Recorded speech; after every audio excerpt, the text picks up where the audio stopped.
Hello, welcome back. I'm Tonya from Tonya's Witchy Kitchen, and how are you doing today?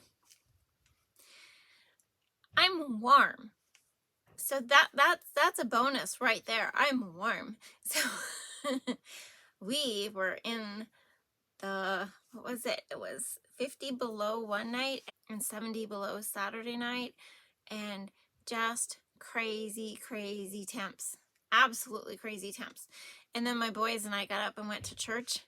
My prissy vehicle wouldn't start.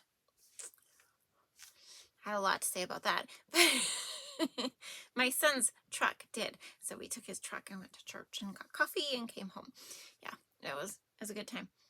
But yeah, just totally hellaciously cold. Do you ever notice like how your family is so unobservant?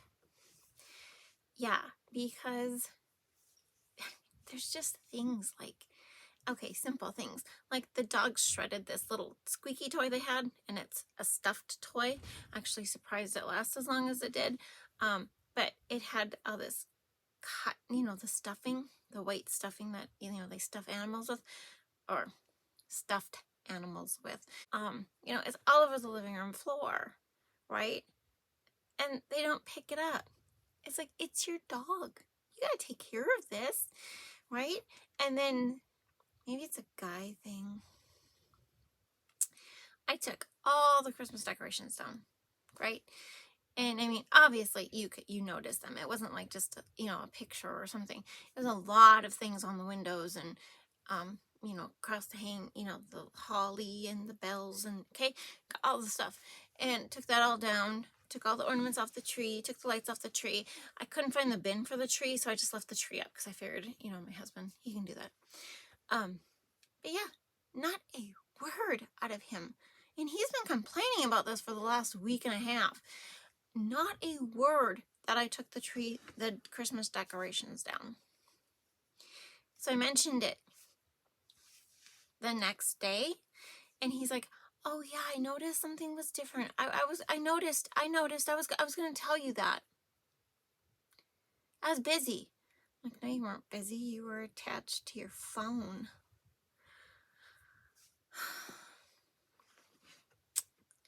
Yeah. It just blows my mind how they don't, things are irrelevant and they don't notice anything. Just, it's like, why? It's, there's taking things for granted and then there's taking things for granted, right? But, I mean, not to, you should be observant. You should notice if somebody got their hair cut or if they got new glasses or, they got a new shirt, anything, Like, if I dyed my hair blonde, I think it would take him a week to notice. Not that I want my hair blonde. I'm fine with whatever color this is. The light's kind of direct. It's more of a darker, it's not dark brown, it's not light brown. It's just, that medium brown.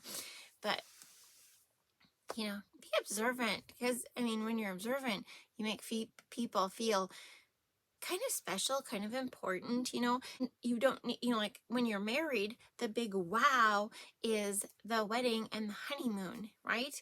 And then everything comes every day. Yeah, but we need to be more observant, I think, of our children. I mean, I myself take it for granted that my son, if I don't see him, he's in his room playing Yu-Gi-Oh or Beyblades or something, and even though I will go check on him, every once in a while, he just, but I think he likes it when I come in and check on him and I'm like, hey, do you want some hot cocoa? Or, I warmed up some apple cider, or do you want to play some cards? Which doesn't happen often. Usually he's the one asking me to battle Yu-Gi-Oh! And yeah, he just wants to kick my butt. But, I think it makes a person feel loved, when people are observant of just little things. It's not a big thought, but it's a little thought. It's kind of like, our loved ones get bypassed because they're just our everyday. We don't really notice things, or even sometimes notice them or pay attention to them until something major happens. Then we notice. And then we feel bad, and then comes the regrets and the things we took them for granted and all this stuff. And you know, for the person, it's not good for us, and it's not good for those others. So that's just my spiel. But anyway, I've talked about Norwex a few times. I don't mention it a lot. I'm not affiliated with it. I don't sell it. You know, I just use it. But one of the things that has come up with that I heard through the grapevine was that they weren't selling their liquid soap for their soap pumps anymore. And if you have one of their glass bottle soap pumps, that is the thing, the absolute thing. So I'm going to show you just a little demonstration of my liquid soap in the Norwex soap pumps. So 3 things: dream big, be true to you, you are worth it. And let's go, it's just a quickie to show you my liquid soap in the Norwex soap pumps. Okay, so if you own a Norwex foaming soap pump, or if you buy one, these things are legit. Like, seriously legit. I love them. And for my liquid soap, so this says 8 ounces, but it makes 32 ounces of liquid foaming soap. It's concentrated, and it can actually make a little more because I don't really normally measure. This is a 12-ounce bottle, okay? So you need 1/8 of a cup for about 4 ounces of soap. 1/8 of a cup. Yeah. Okay.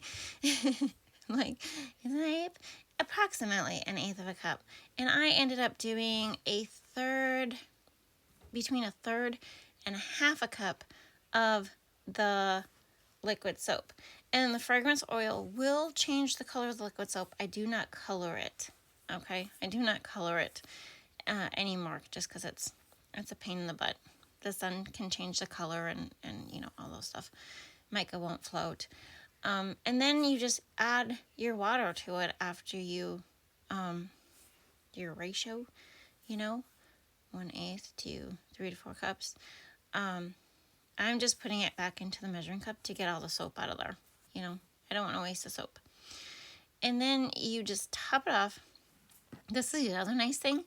You can really fill the bottle almost all the way to the top with these things. And I was going to do like the liquid soap video, but I just don't need it right now. And so I thought, well, down the road, it's something I can do. And how does this soap perform? Look at yourself. Nice, big, foamy, smooth, creamy, all the things you want in a soap. It is that good.